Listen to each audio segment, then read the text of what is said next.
get started, I'm Mike Mills, Vice President of E-Learning Innovation and Teaching Excellence at Montgomery College, and we're excited to have you join us today for this student showcase of the work tied in with the Open Pedagogy Sustainable Development Goal.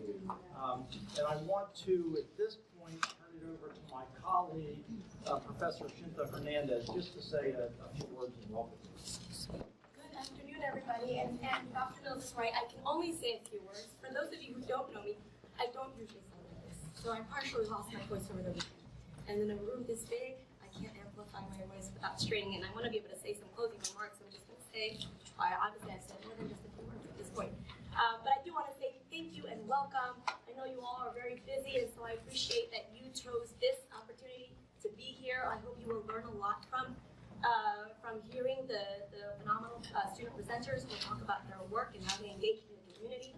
I have to tell you just very briefly that this was trailblazing work. This is an inaugural fellowship, actually, in fact, because we've never done this before at Montgomery College. And from what we have heard from around the country, who go to national conferences, and international folks who come to these conferences too, have told us this has not been done before either. And to give you an idea of what the work entails, I'm actually going to, Dr. Mills will give you the larger description of it, so I can save my voice. But I do again want to say thank you for being here, and welcome, and we hope you enjoy the next couple of hours with us. So Dr. Mills, you can So as Professor Hernandez stated, this is trailblazing work. And to give you a little history of where the idea came from, we were at a conference 2 years ago. We're sitting in this presentation, and a gentleman who is really big in the open education community was talking about sustainable development goals and what we just as members of this planet need to do to better our surroundings, improve the earth. And so he was talking about SDGs, and Professor Hernandez and I thought, what a great opportunity to combine this concept of open pedagogy with the SDGs. And as she said, it is not being done anywhere else that we know of. We've presented this idea at several conferences, different webinars, and it is truly international recognition. And so what we did with the open pedagogy part, we wanted to focus on what are known as renewable assignments. And from a student perspective, you have assignments that you do just to get out of the way because your professors have assigned them. When that assignment is over, for most of us, so is the knowledge that went into that assignment. We wanted to work with our faculty to create renewable assignments, and those are simply assignments that mean something to the students. They can take the information and put it back into their community, and it's a living document, it's a living assignment. Combining that with the Sustainable Development Goals aspect really ties in with the college's mission on social justice. So by combining the two, we came up with the idea for a fellowship, and it went beyond anything I believe either one of us expected. We have 15 faculty working on this fellowship across campuses and across disciplines. 16 different courses were impacted by this fellowship, 25 different sections. And here's the important part. We've reached out, the faculty reached out and impacted 570 students in this fellowship. And what does that mean from a fellowship standpoint? Certainly it impacts Montgomery College and the work that we've been able to do at the college. But a lot of this work that you're going to see today impacts the community. And so it's taking the work that the students have done and putting it back into the community so that their communities are better places to live. And that's what's exciting for us. As Professor Hernandez said, there's a lot of opportunities being asked of us with this fellowship. Just yesterday, we finalized a partnership with Kwantlen Polytechnic University in British Columbia, Canada. For this summer, they want to partner their faculty with our faculty in the fellowship and have students working together to create joint products and projects. We're working on something similar with the University of Gondar in Ethiopia, to have students in Ethiopia and Montgomery College collaborate and work together to produce similar products that will benefit the communities in which those students live. So it's exciting, trailblazing, and the students here deserve all the credit. You guys have done some phenomenal work, and as the projects came in and Professor Hernandez and I were looking at them and putting them up on the SDG website, you know, we would say, wow, this is great. This is our favorite one. And then the next one would come in, no, this is our favorite one. They're just phenomenal. So, you know, thank you, and I know your professors thank you for the work that you've done. And with that, we will turn it over to Professor Newman, who's going to introduce the first speaker. Thank you. All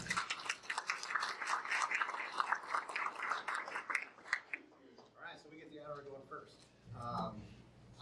It's my pleasure to introduce Bojan and Camelia. They worked on a project with the focus on responsible consumption and production, with a focus on some recycling of plastics, and they're going to tell us a little bit about the project that they worked on.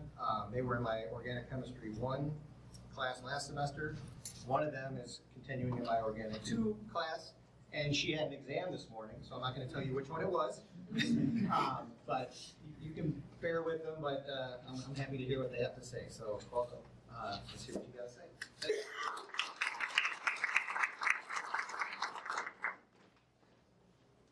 Good afternoon, everyone. I'm sorry my voice is a bit low for this huge room. I would like to thank everyone for your time to be here. Our title of the assignment was Plastic Pollution in the Ocean. This was done to assist the student to become a better agent in the community and learn more about how we can help recycle everything in our daily life. Part of the assignment was looking at different documentaries that were provided to us. After that, we were able to observe our environment, take some pictures, and this is what it looked like.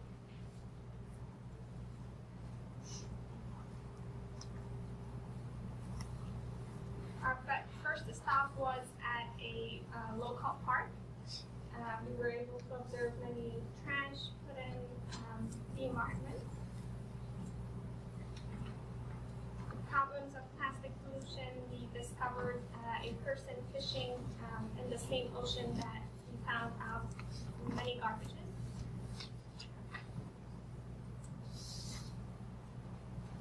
We were able to collect the garbages to prevent ocean plastics.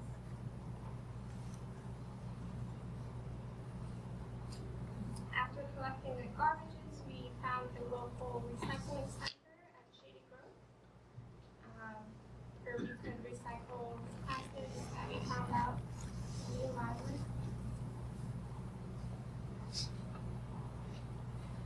And at the end, we were able to put in the collection and put in a reflection piece on what the assignment was. Lastly, as a part of the reflection piece, we tried to find a solution to the problem and was able to raise an awareness. Our group was able to raise $100 and purchase 2 bracelets, which was recycled bracelet made from plastic in the ocean. Thank you.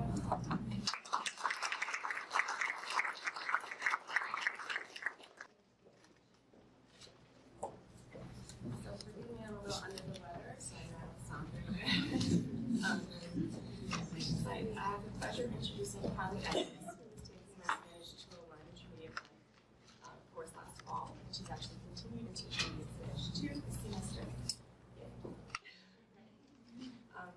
I actually collaborated with Dr. Newman on SDG number 12 and the assignments for the course.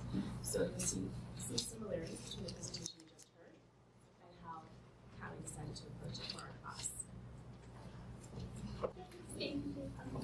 Hi everybody, good afternoon. My name is Callie Etches. And as Professor Smith said, last semester I was in her Spanish 201 class. In addition to learning Spanish rules and vocabulary and grammar, we completed assignments that coincide coincided with the United Nations Sustainable Development Goals, specifically goal number 12, which focuses on responsible consumption and production. And then we narrowed this down even further and focused on responsible consumption and production of plastic products. So today I wanted to share with you all what some of those projects were, what they entailed, and how they have impacted me. So, for my first assignment, I watched 4 documentaries where recycling practices, or lack thereof, and their impacts throughout the world were discussed. And then I wrote 2 papers where I described what I thought was the most extraordinary information presented throughout the films. And don't worry, I'm not going to read my essays, but I did want to share with you a few of the highlights that I learned, some remarkable facts.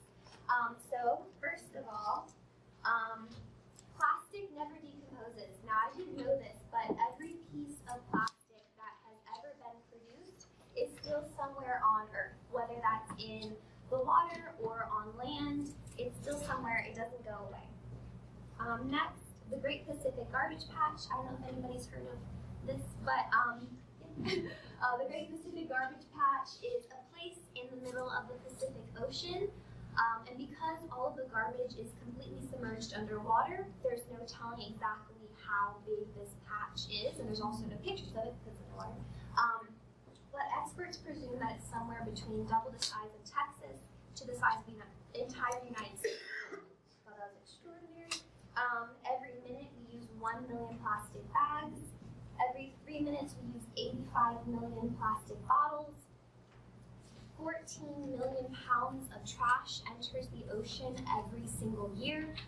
And finally, 100,000 marine animals die every year due to either becoming entangled in the garbage or from consuming it. Okay, so after I watched the documentaries and I wrote the papers, I was then encouraged to explore my own community as well.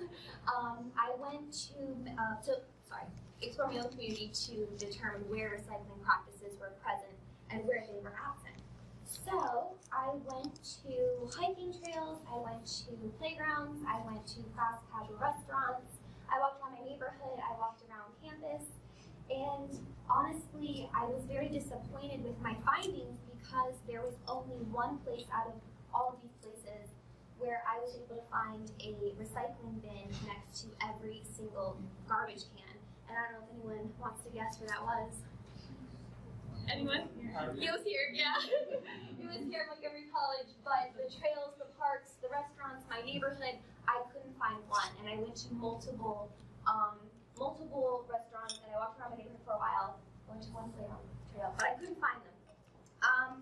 Okay, so then for my next and final assignment, a classmate and I created an informational pamphlet where we basically showcased the recycling practices in our own community as well as in the Spanish-speaking country of our choosing.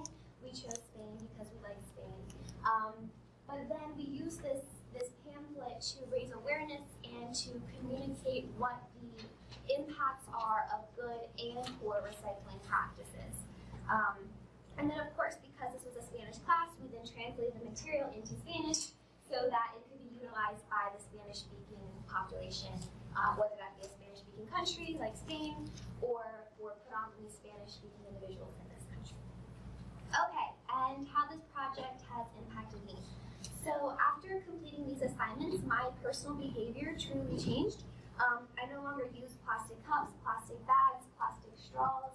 If I do have to use plastic or paper of any kind, I make sure that I recycle it, even if it means holding on to it until I can find a recycling bin. I don't even know if Professor Christina Gentile knows this, but not only has my personal behavior changed, but my career path has also shifted. So when I started Professor Gentile's class, I was a communications major, and I still am, but I didn't know what I wanted to ultimately do with that degree, but now I do. I want to work in the communications department of an environmental organization because after learning all of this, I was so inspired to help protect the planet that I love so much. Thank you so much for your time.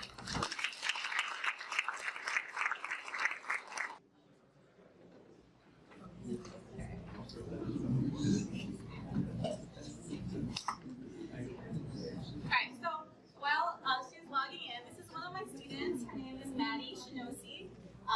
She and the next student were in my English 102 class, which focuses on reading, writing, and research. So we do a lot of reading in the class, we do a lot of writing, and we do a lot of research, basically what the name implies.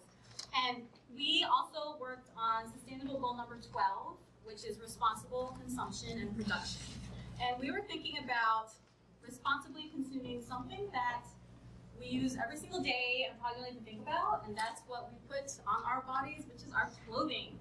Okay, so when we think about our clothing, how many of us think about who made that piece of clothing, where it came from, how many hands it passed through, which kinds of working conditions that person was working under in order to make that clothing, what their wages were. So we had a really interesting time delving into this topic, and my students ended up creating either an infographic or a print public service announcement or a video. So we'll start with Maddie's. And as far as the sharing component of this project, I had 2 classes who worked on these projects, and they, a select few of them, because of schedule issues, were able to present their projects via Skype to an audience of students in England. So we connected with the University of Westminster in London, and they were able to present their projects. These students were not able to, but that's how we shared, and we got really good questions from those students, and it was just a really amazing experience for them. So I will stop talking and let Maddie go ahead.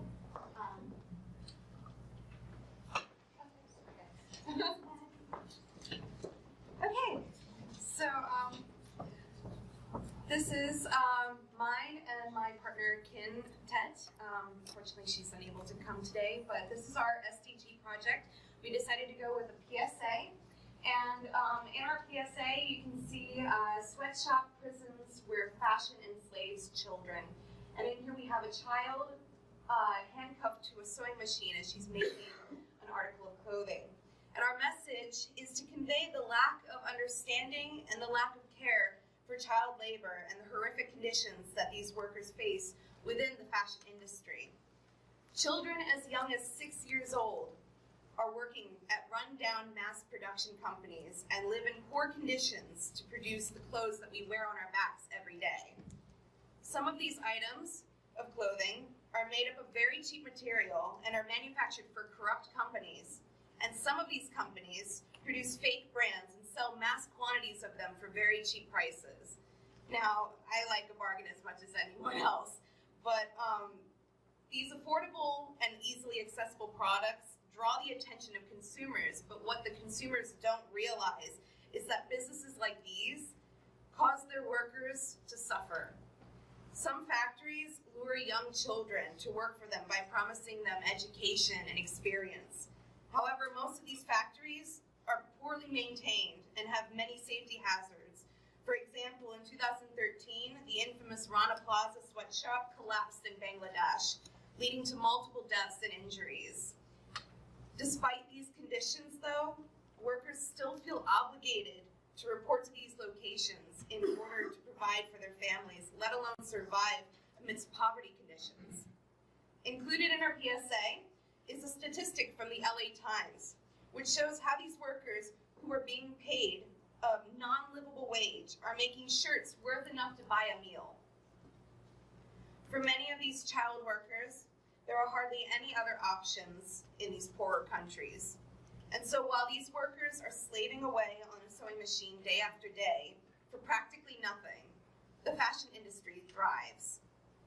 So in order to put a stop to this human rights abuse, my partner and I wanted to create a pathos-driven PSA to open the eyes of consumers and motivate them to research more about the real facts behind the clothes that they purchase, wear, and then discard.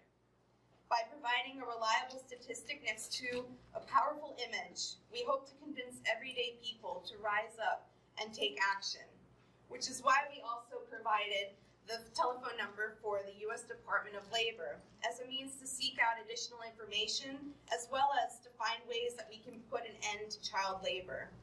And our hope is that with this PSA and others, we can take the first step to extinguishing the detrimental impact that the fashion industry has on its workers.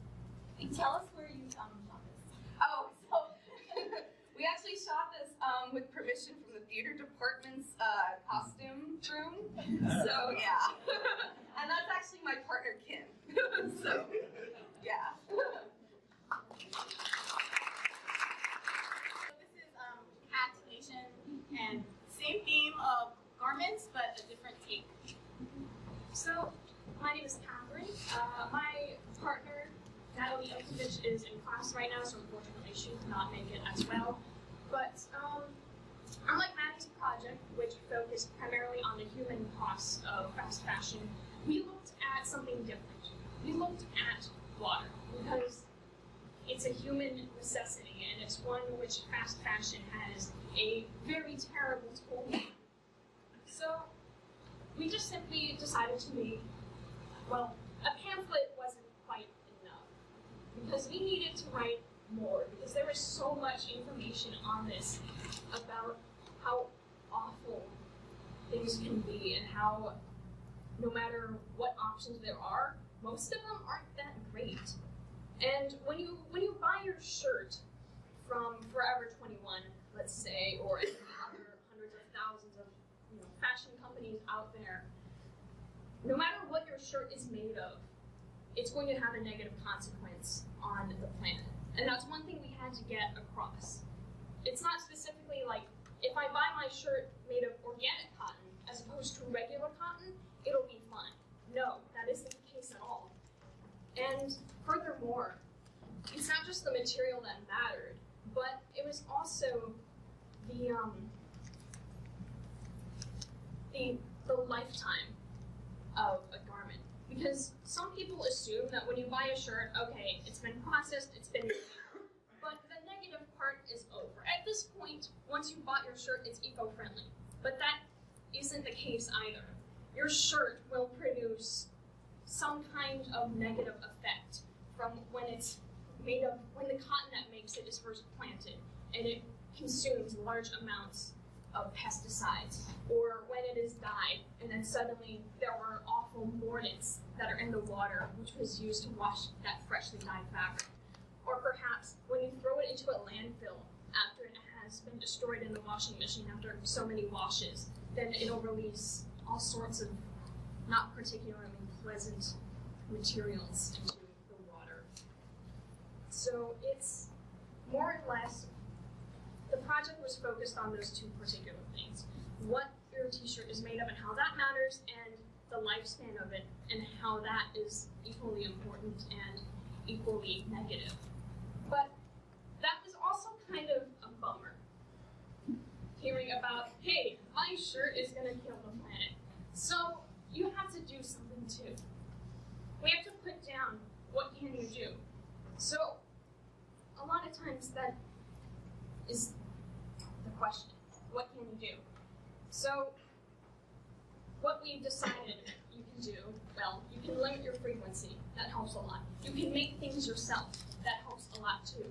And there's plentiful resources out there to help you out if you decide you want to be better to the planet and the water which is in it. Yeah. There's none. I'm not good at that. I'm not good at this whole presenting thing. Sorry, guys. Yeah.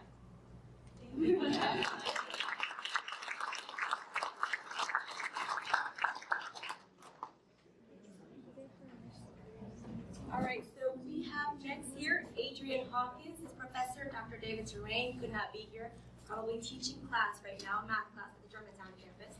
So here is Adrian Hawkins. We'll give him a few minutes to set up. His presentation title is called His Personal Finance. I'm sorry. Got a little click happening. While Adrian sets up, I just want to center the group in which his professor was part of. So Dr. David Terrain, math professor at Germantown, was teamed up with a sociology professor at the Tacoma Park campus, who of course we can't be here on because she's teaching, as well as English professor Emily Rosado. So they were a trio in this fellowship. So it kind of gives you an idea that, when we talk about this interdisciplinary work effort that we're trying to embark on with this fellowship, we've got the math, the sociology, and the English combined. So this All right. Thank you for waiting. Sorry, there was a little bit of technical difficulties. But as it was stated, my name is Adrian. My project was on personal finance. So as you see right here, this is my spreadsheet as far as my monthly expenses go. Of course, you got to read along, but I'm reading out loud. My annual income plus spending money before taxes. Monthly, that's $3,567. My tuition, thank you, Uncle Sam. As you can see, that says $0 because of my GI bill. Housing and rent, so that's both my rent and my utilities put together, that's $1,500. Again, thank you, Uncle Sam. I paid $0 in textbooks. I spend about $400 in food every month. That's for a household of 3, well, actually 2.5. But I spend only $100 in alcohol. I don't smoke anymore, so alcohol, that's all. When it comes to my clothing and personal care, about $200 a month. Transportation, another $200. As you see, my entertainment and socializing is a little low. I don't like people, as some people would say. But I still get out every now and then because date night is important. We spend about $150 a month. Car insurance, because again, Uncle Sam, I pay $0 in healthcare. I'm 60% disabled by the Veteran Affairs. So all of my insurance cost is $210, and that's going towards the car.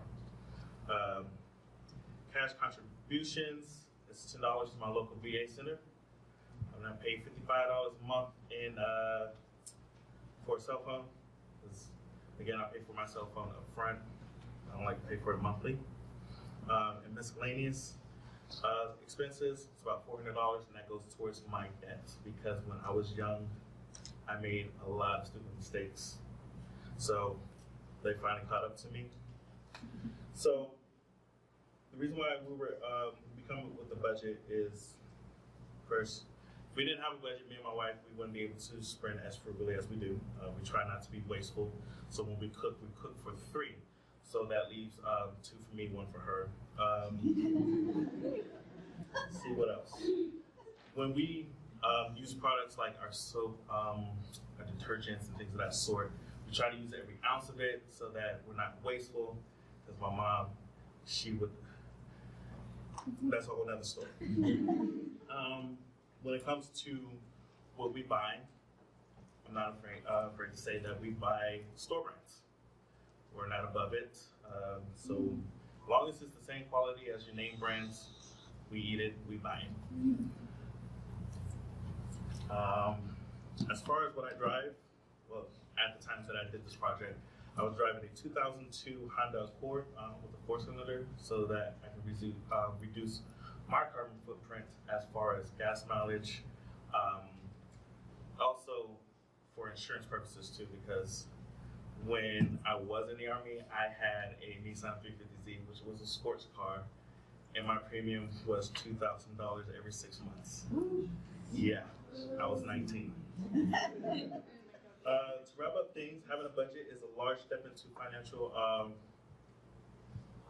reading. Into reading financial literacy.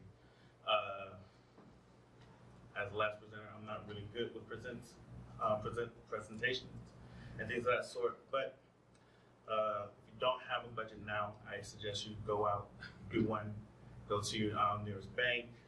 More than likely, they'll help you come up with a budget and develop a savings plan. Thank you.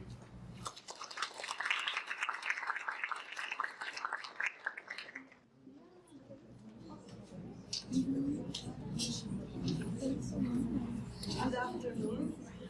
I am Dr. Maria Elvira Luna Escudero Ali. I teach at Tacoma Park French and Spanish.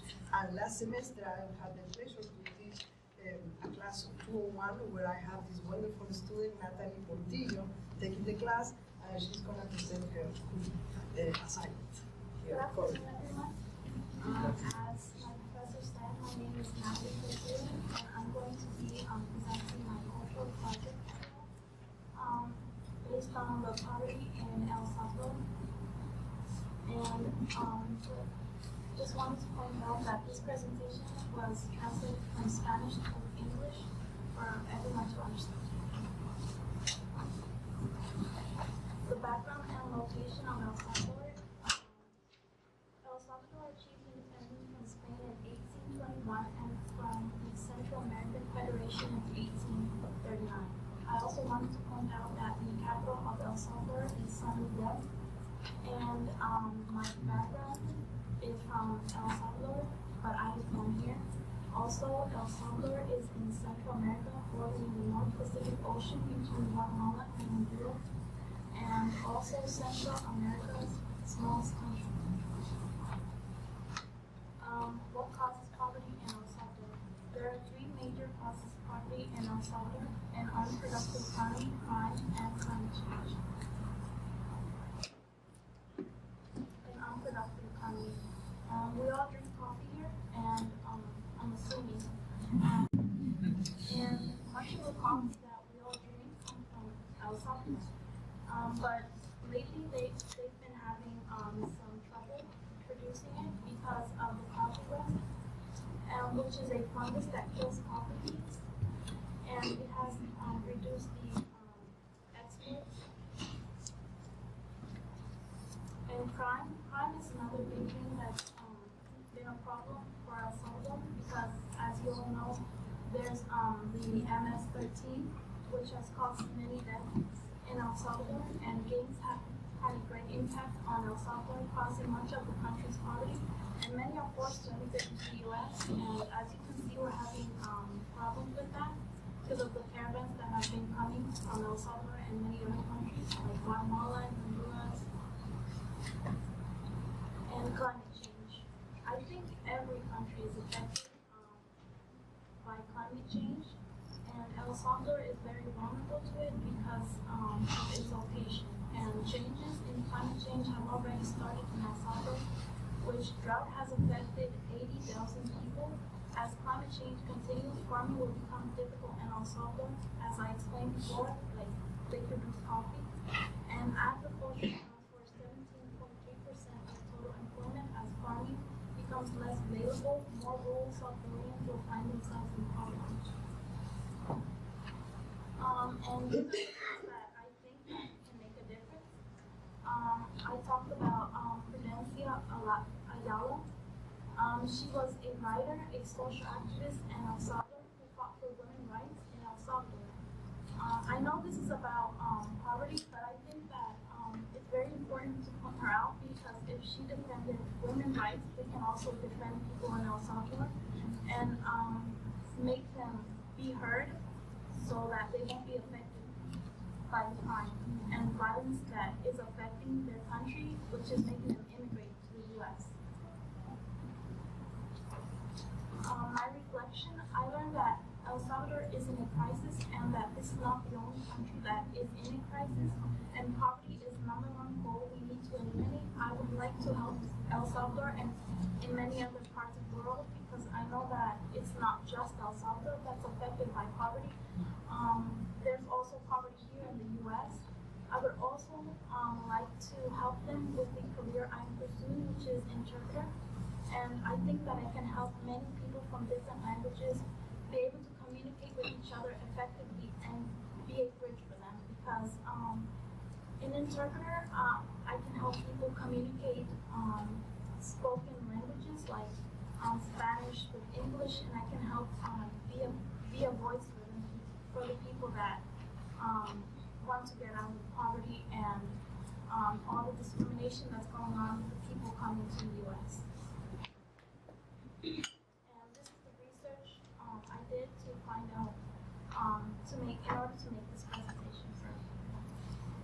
Thank you.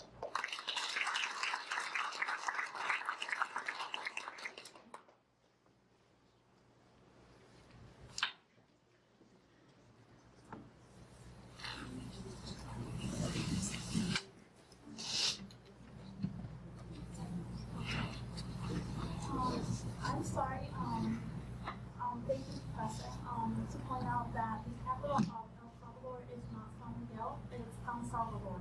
I was just too nervous to make Trying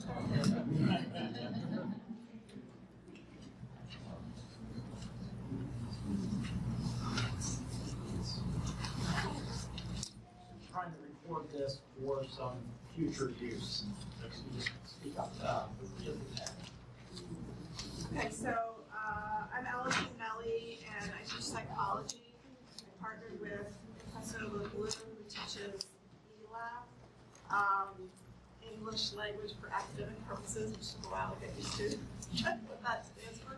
But we focus on the sustainable development goal of health and well-being, which just makes sense for psychology, and she was able to incorporate her topic into her class. Our students had three choices for their assignments. They had to do one. One was focused on exercise and mental health and the relationship between those two. And the other one was focused on technology and stress and mental health. And the third one was a behavior change project where they could pick either one of those topics and do a behavior change. So Gali and Ani did I'll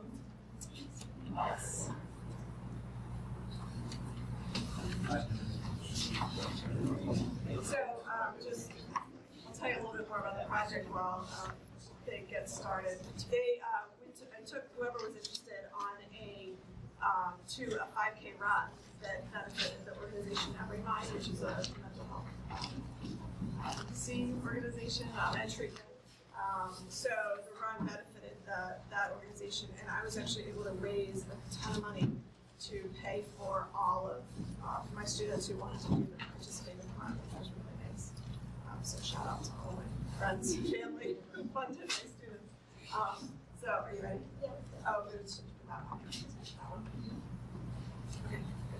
So, yeah, we went to the Run for Every Mind event. This is Galia Mahoney. Okay. Sorry for the difficulties. So let's just play this video.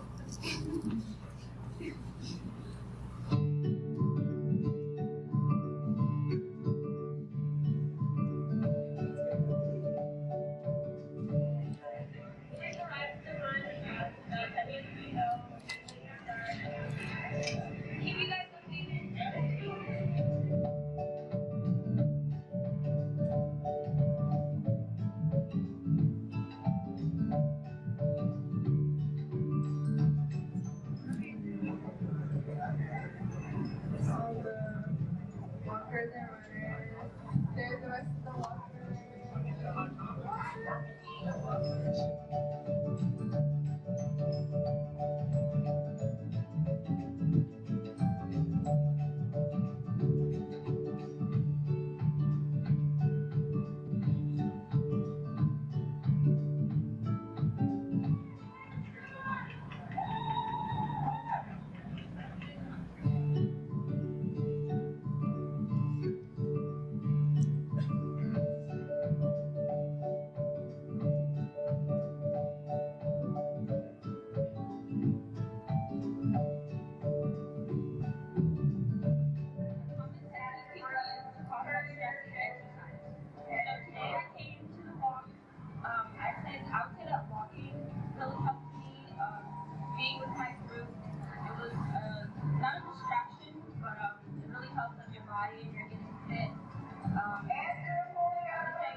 So I get up every morning before my family does, and I run for 30 minutes.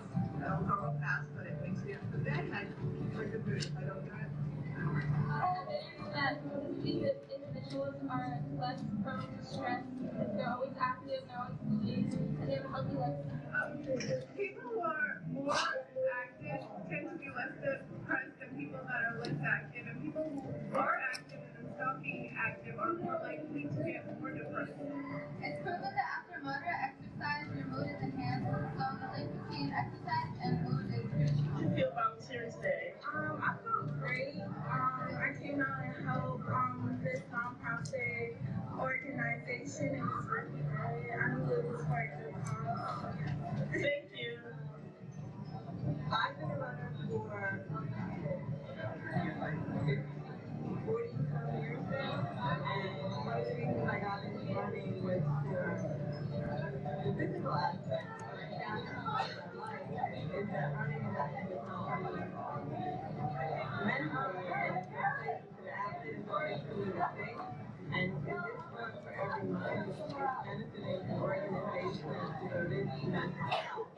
and providing for others that need this services. So I think a combination of writing and exercise combined with mental health is really a good partnership. Different types of competitions in life.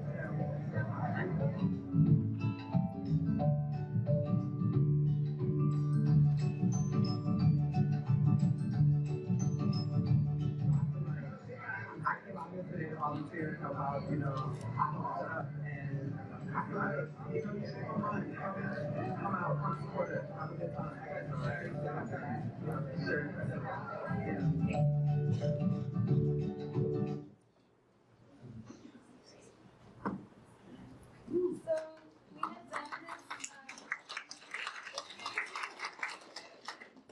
Done this as like a vlog style, kind of. We wanted to show everyone what this event had, and it was a really cool event, and it was for a great cause for mental health awareness and how exercise affects it. It enhances your mood, and even after the walk. Yeah, we felt a lot better. We don't exercise. Well, we exercise more now, but we didn't exercise that much before the walk, and it kind of encouraged us to be more like active, and it's really good for your mental health, your physical health. It's only benefits when you exercise. Yeah. All right, thank you.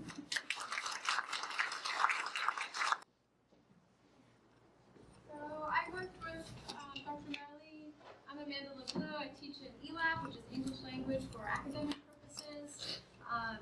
The class that my student, Ramatullah Chare, was in, she goes by Rama, was called ELI 990. It's an advanced integrated skills class for students just before they are ready for English 101. So it's the last class in our department. The students had the option to make a video and do the run, which some of my students did, but other students were involved in other projects related to mental health. And Rama chose to focus on the connection between social media and mental health and stress, and she's going to tell you about what she did and how it went. Thank you. Hello everyone, my name is Ramatullah Chare. So before starting, I have a question to ask you. How many of you have checked their cell phones since you walked in here? Yeah, that was one of the reasons why I chose to host a screening of the Spinaches film, which means I would need to spread flyers in order to have 40 more students besides my 20 classmates, and also I would need to prepare for the pre and post film discussion questions. So as you may guess from this picture, the Spinaches film is about teenagers and their overuse of screen. So what I'm gonna do now is to show you the trailer so you can have a better sense of what it is.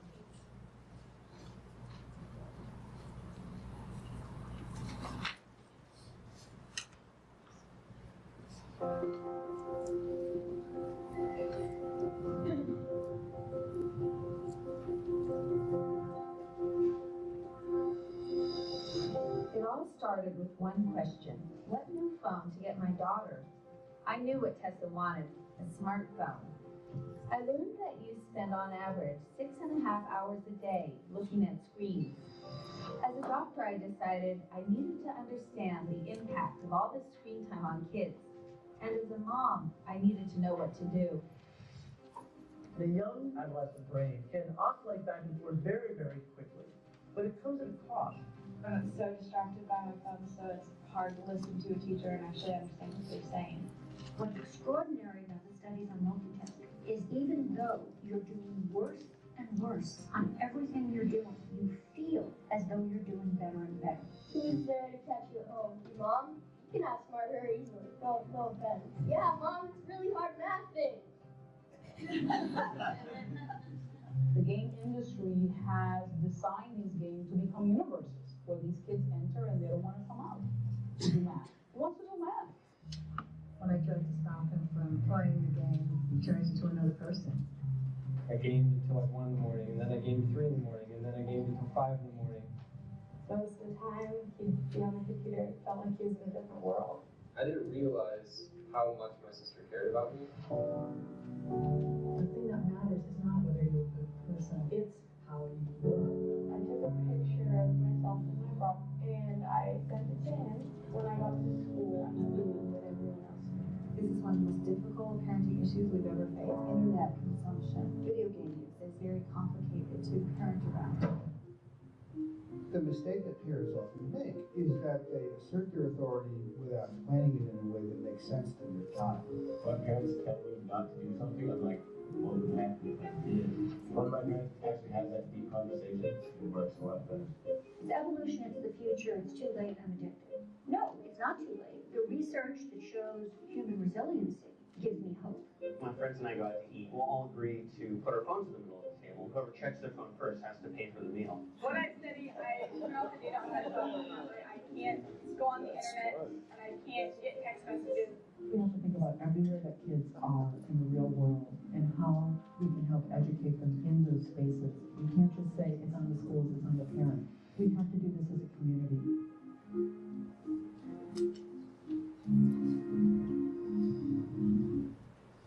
Well, so why did I choose to host a screening?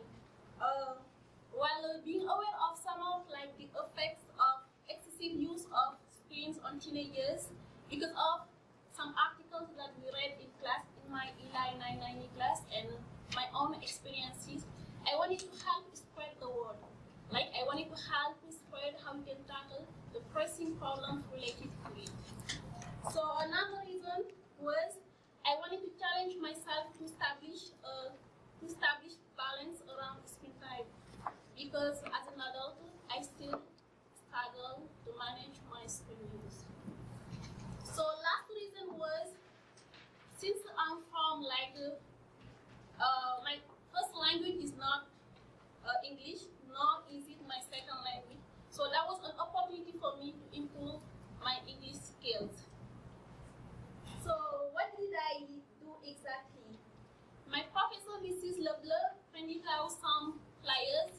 A friend of mine, Hemagri, put them up around the campus. So my job was to lead the discussion, to lead students in the discussion. So before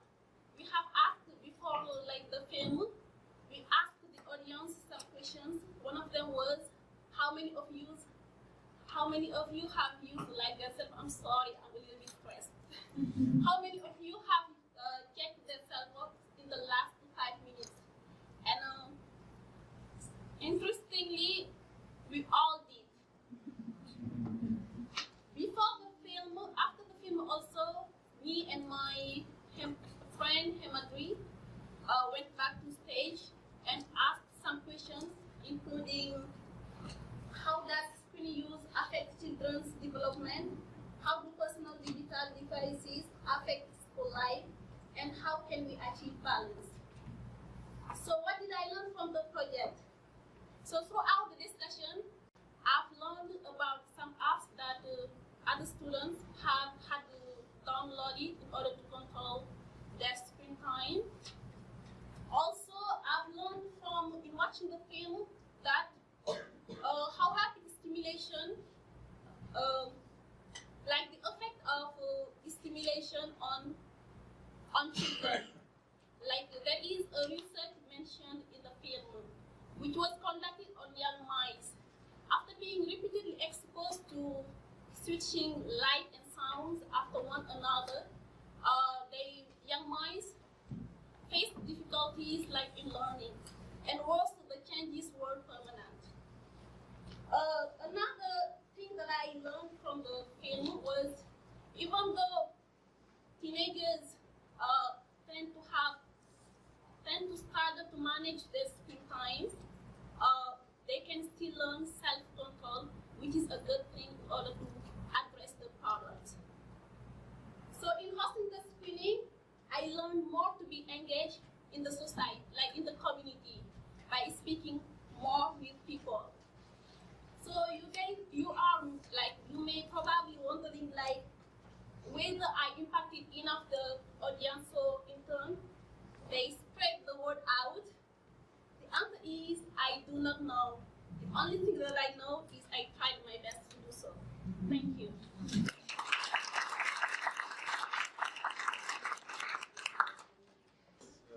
department on Rockville campus. And I teach business, namely Introduction to Business and Statistics for Business and Economics. And I teamed up with Dr. Betancourt, who teaches communications, and we developed 3 renewable assignments, one of which is social justice and entrepreneurship. And my students here, Sabrina, Evangeline, Estefanos, and Kayla, are going to present their project called Cleaner Future. Thank you.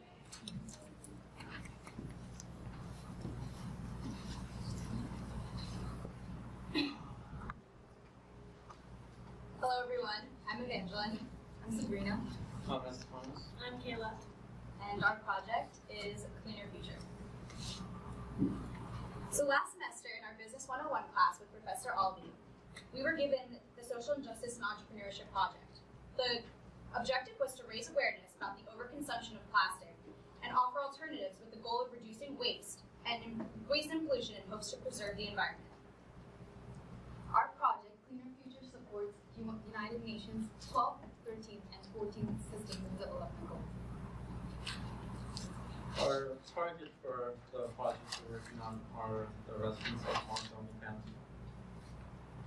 And this is the video to show you how plastic has changed our world in the past 100 years. My Wix site is fast. How fast?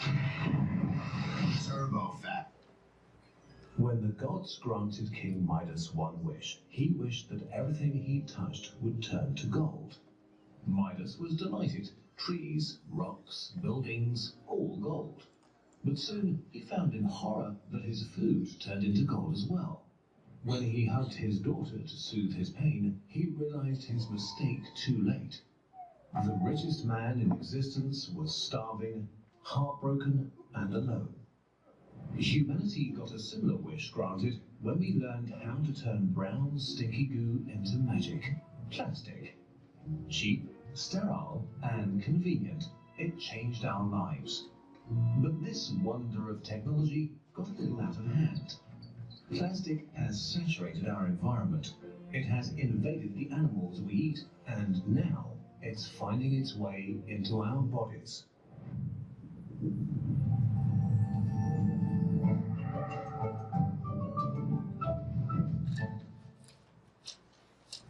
What is plastic? For most of our history, humans used stuff we found in nature to build the things we needed. But the invention of plastic roughly 100 years ago completely changed our world. Plastic is made from polymers, long, repeating chains of molecule groups. In nature, polymers exist everywhere. The walls of cells, silk, hair, insect carapaces, DNA. But it's also possible to create them. By breaking down crude oil into its components and rearranging them, we can form new synthetic polymers. Synthetic polymers have extraordinary traits. They are lightweight, durable, and can be molded into almost any shape. Not requiring time-consuming manual work, plastic can be easily mass-produced, and its raw materials are available in vast amounts and incredibly cheaply.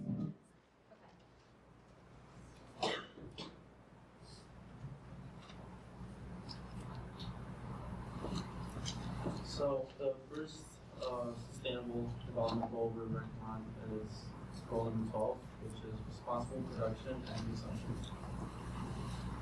So in America right now, we're not recycling 91% of the plastic that's being made. In the world, there's 300 million tons of plastic being made every single year. That's taking about like 500 to 1,000 years to break down. And 40% of that plastic is only being used for packaging.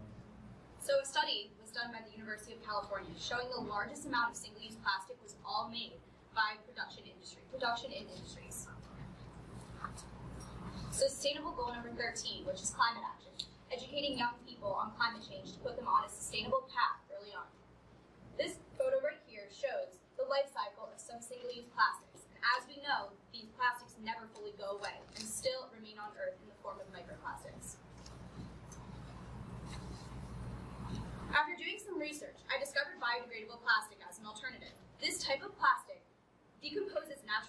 environment as they are made of renewable resources and raw materials as opposed to synthetic materials that we find in traditional plastics. As it decomposes, regular plastics release carbon into the atmosphere, polluting the air we breathe. Biodegradable plastics do not release carbon, nor do they release methane or other pollutants when burned or recycled like regular plastics do. This is one plastic alternative. It is made from cassava starch, and the strength is comparable to a normal plastic bag. It takes about 60 to 90 days to convert into nutritious compostable material for our soil. This company has a wide variety of sustainable options from cups, plates, and utensils. So goal number 14 is life below water. Avoid plastic bags to keep the oceans safe and clean. So every year, about 18 million pounds of plastic is dumped into the ocean. The pollution of plastic in the ocean threatens the lives of nearly 700 species. On this picture, you can see a dead sperm whale was found in Indonesia with about 13.2 pounds of plastic in its stomach. Several other creatures are also affected by this. Several other creatures have been found with plastic so jammed into their stomach, that they have no room for real food. And this picture demonstrates the amount of plastic that is set to increase by the year 2050, and which will outweigh the number of fishes compared to how it was in 2014. So the impact we want to make on our community is to have a more informed and less wasteful population, to have responsible consumption, which is going to lead to responsible production as well. And we want to have a cleaner environment as well. So we hope to spread this message through social media, the communication on campus, and also our professor has offered to put this message in the business department website. So, I took my own action when I had the opportunity to visit a friend's company, who is the second largest herb distributor in the United States currently. I saw that the production process was full of single-use plastic, and I used what I learned in the Social and Entrepreneurship Project to advise him.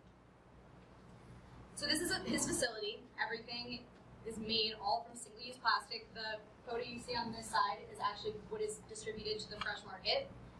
He distributes to Whole Foods and all of the big name stores, Giant, Safeway, that we know of. So after I spoke with him, he texted me this message, and you can see what he said to me.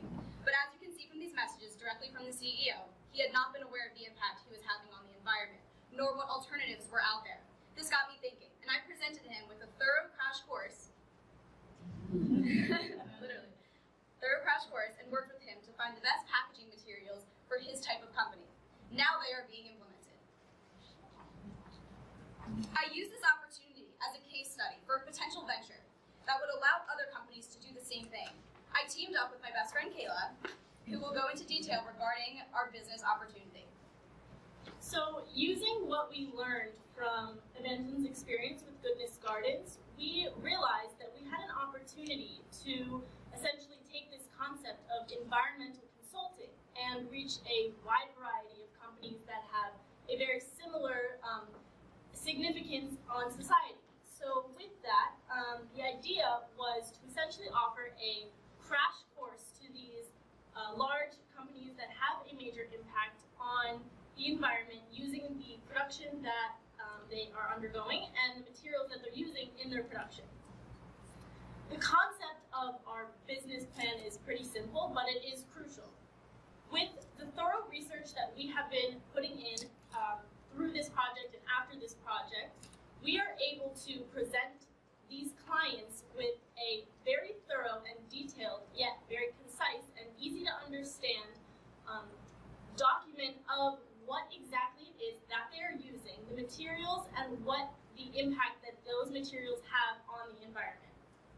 For example, we can express what they're doing and how we can impact their own company. So, for example, by exhausting our Earth's resources, it will become harder for food companies to sustainably produce quality products. We essentially do all of the work. We present all of the detailed information clearly. find the alternatives that will work for the particular company. So for example, with Goodness Gardens, we did the research to find the products that would work with those specific herbs that Connor was selling. So with these different plastics, they require an oxygenation process, so the way that the herbs can stay fresh. So we do the work to find the alternatives that maintain a similar or even more preferable price structure, and then we bridge the connection between our clients and these alternatives across the country. With that, we then work with our client to develop a Beyond Stellar marketing campaign to advertise their new pro-Earth mission and values, which will then benefit their company in the long run because, as we know, being pro-Earth is really important, and we are now moving towards that. So it provides value for the company as a whole. With this, we can earn a fair sales commission from the product packaging distributor, as well as a consulting service charge from the client, while virtually maintaining no overhead for the company. This company is based on a connections, networking, research-based process. So essentially what we are putting into this business is our time. With that, we have the ability to maintain a solid business while also creating a very significant positive impact on the environment.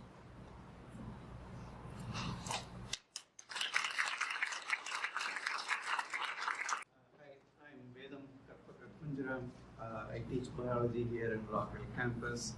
I have the honor of introducing the last two presenters to you. Before I do that, a couple of remarks. A big thank you to Rita and Mike for making this fellowship available for us. I have collaborated with a lot of other faculty in my department, or even in other science departments. I know a lot of my colleagues outside of the discipline, but this fellowship made me move out of my comfort zone. But with a sociology faculty, agree on common grounds, topics that we both can use in our classrooms, and it was an exciting experience working with Professor Katya Salmi. I don't think she's here today, but it was an enriching experience. I think I learned a lot interacting with Katya Salmi. About the project, both my students' projects are addressing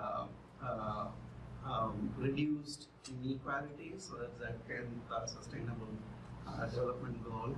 And so if you have to have multiple discipline personalities to agree on one thing and be excited on one thing, one of the best things can be to talk about food, right? Same works with students, right? If you like to talk about food, they are going to put even their cell phones away and listen to you. So that's what I did. So I picked food and asked my students to connect food to, this was more closer to the end of the course. This is on a major biology course, introductory biology course, and connected with one or two concepts that they have learned through the course, and also make a cultural association with the topic we have about food. I kept it very open-ended, so I emphasized multiple times that students should actually be thinking outside the box when they want to think of the projects. And I think I have picked two best products that I thought they really went out of the regular processes and came up with this. First, I want to introduce Brenda, and she is going to talk about. Hello, everyone. So I decided to focus this research on quinoa, which is a cereal-based, mostly grown in my country. I am from Libya, and I recently came to the United States. And when I got this assignment, I decided to do it on something I knew really well, and that I knew how it is grown and how it has impacted my country and our lands.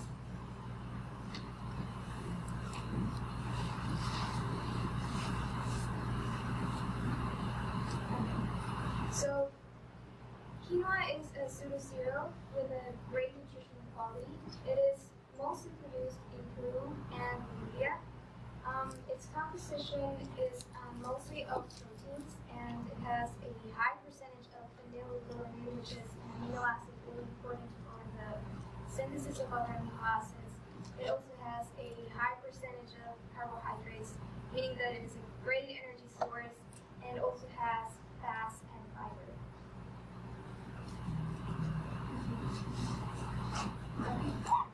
So, the production of quinoa should be beneficial for Bolivia. We are a third world country. We are one of the poorest countries in South America, but its production has produced a severe crisis on us. And first, the indigenous people are the ones that grow quinoa, and since the demand has grown a lot the past years, because quinoa has raised a lot of attention, has great nutritional qualities, the production has grown as well, and the indigenous people have resorted to mechanized production systems that they do not know how to use. And it is not that they don't want to have a sustainable production, it is just that they do not have the means to find education, to learn more about the systems. And the agricultural frontier has been extended, virgin land is being used to produce more quinoa, and these indigenous people are the ones that are suffering more from this because they cultivate quinoa and sell it to third parties, and these third parties are the ones that sell quinoa for a lot more money. So indigenous people are not taking advantage of this opportunity.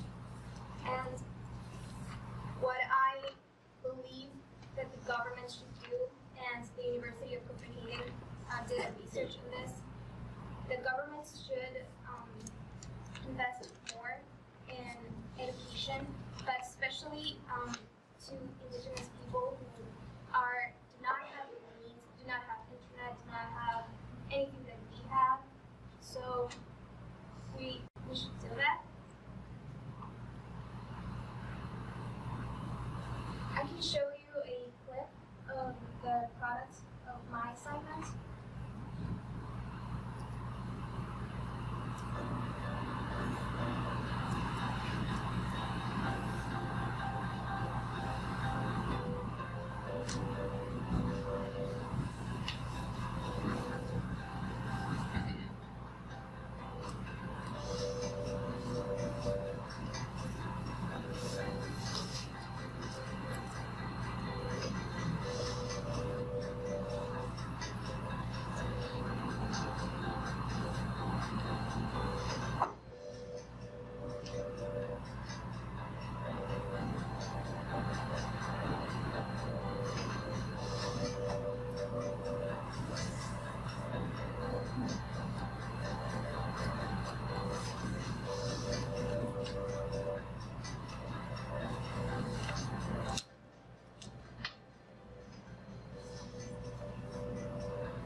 The last presenter, my second student from the same project, and the theme is food, science, and culture, Frederick Lane, and I will.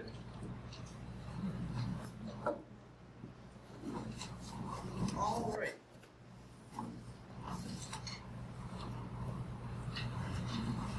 All right, hey everybody, I'm Freddie Lane, and I guess I'm here to talk to you guys about the final project that we were assigned in our 550 class class at the end of last semester. This project, as Dr. Tate said, falls under the Sustainable Development Goal number 10, reduce inequalities, with a focus in the food inequalities around the world. Basically, the project was to connect one type of food inequality with a topic that we learned throughout the semester. And because that was the only requirement, we were able to sort of choose whatever we wanted. It could have been anything from like a trifold poster to an interpretive dance, as long as it met the themes that were assigned to us. So outside of school, I do a lot of glass blowing, so I thought it would be kind of fun to incorporate my craft into this final project. I think art kind of shines the best when it's incorporated into a theme like this, especially if it's about making the sciences more accessible to the general public and creating kind of a emotional connection between the data and the people that are presented with it.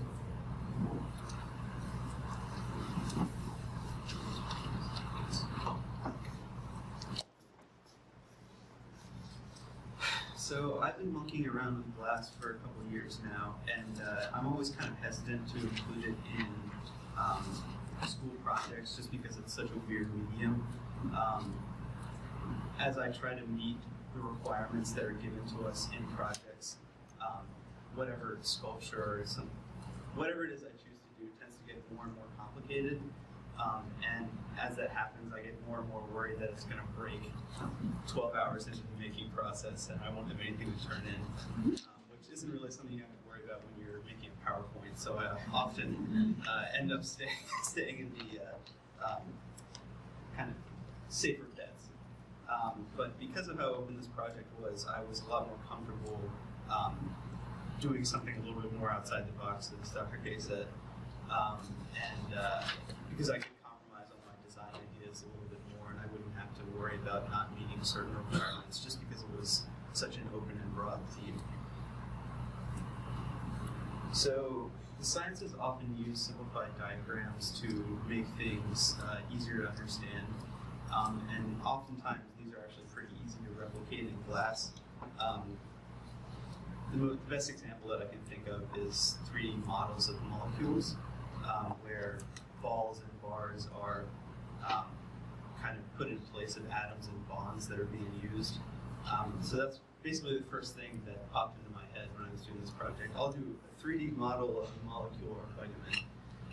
How hard could that be? It turns out vitamins are kind of complicated, so I decided to rework my project around a simpler shape first, and then find a disorder, or I'm sorry, a deficiency that was associated with that. Keeping everything small, I decided to stick with red blood cells, just because they're pretty easy to make out of glass. Glass is really good for kind of round or organic shapes that don't have many bridges or flat surfaces. So I decided to stick with the red blood cell, and that led me to iron deficiency anemia. According to a study published by the World Health Organization, anemia affects 1 in 4 people, and about half of those people are iron deficient. I was extremely surprised to learn this because I had never heard of iron deficiency anemia before making this project, and it seems kind of odd to me that the media doesn't cover it as much as the numbers would probably make you think they would. I mean, we're talking a little bit more than 1 in every 10 people in the world have this lack of nutrition. So what at a biological level is wrong with someone who has iron deficiency anemia? So there are, basically in the broadest sense of the word, or the broadest sense of the disorder, you have a lower hemoglobin concentration to the point that it inhibits your body's ability to function. Hemoglobin its primary purpose is to bring oxygen to our cells, which we use for various things. The most important of which is oxidative phosphorylation, which is basically the primary process in ATP production, which is the energy that we use to fuel our everyday activities, like standing in front of people and giving presentations. All right, so this kind of lack of hemoglobin presents itself in two ways, other than sickle cell, which is a whole other thing. The first of which is reduced red blood cell count. So you have healthy-looking red blood cells, but there's a much lower amount of them that are present in your bloodstream. And the second of which is you having the same amount of blood cells, but they're malformed, they're small, they don't have as much hemoglobin on each one, and they're discolored. So either way, you end up with less of hemoglobin concentration and therefore reduced ability to supply your cells with the oxygen that they need. So I did a really small sculpture to kind of represent the differences in someone who has anemia and someone who has the proper amount of iron in their diet. By the way, I realize now I didn't mention this. Iron deficiency anemia is caused by a lack of iron consumption. So that's why it's related to the food inequality that our project was assigned to. People who have iron deficiency anemia generally don't eat enough iron-rich foods, and it kind of disproportionately affects children. So I thought it would be a good topic. Anyway, so my sculpture is supposed to kind of represent someone who has anemia with a smaller red blood cell that's kind of discolored. It's probably hard to see from up there, but it's slightly whiter than this one. And healthy people not kind of addressing the problem for how big it is, which goes back to what I was saying before about the media kind of not covering as much as they probably should be. So I really enjoyed this project, not only because it let me incorporate my hobby of glass blowing into what we had learned throughout the semester in Bio 150, but also because it kind of opened my eyes to an issue and helped me better understand the mechanisms that were behind it. Thank you for your time.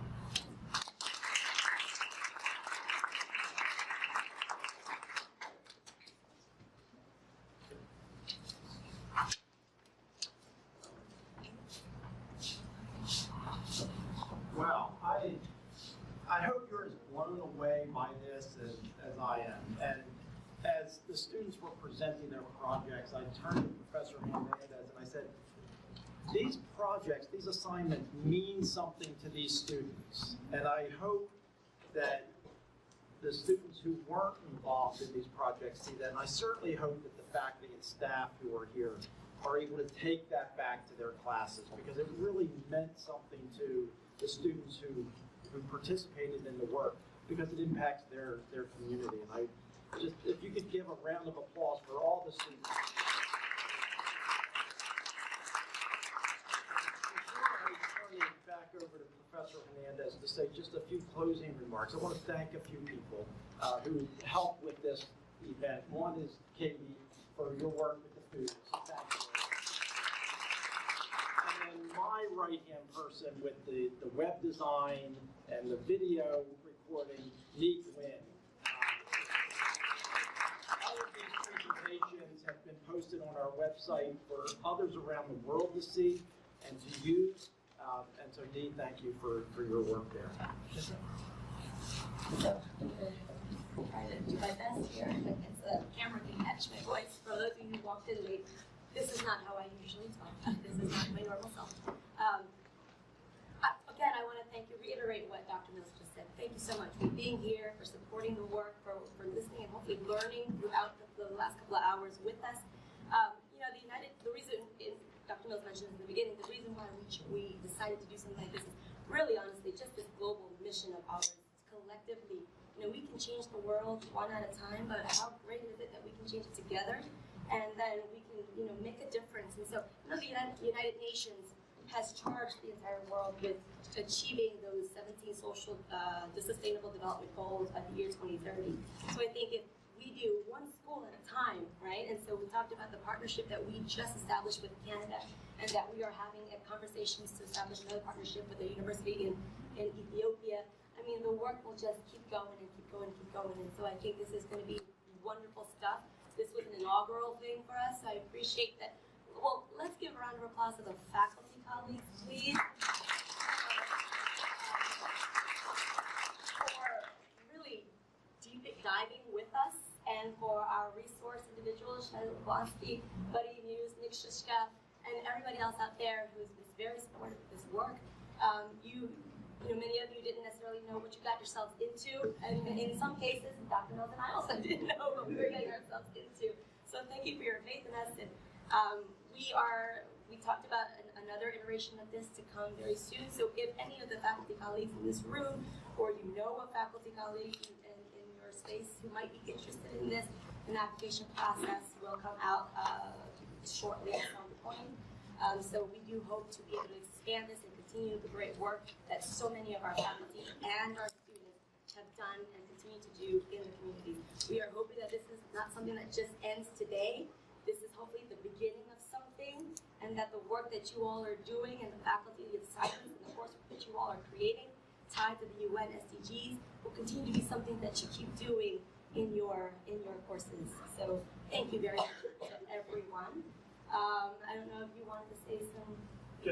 We'd like to have the student presenters gather so we can get a group picture at the end, and then help yourself to the refreshments. Outside, and thank you again, Katie.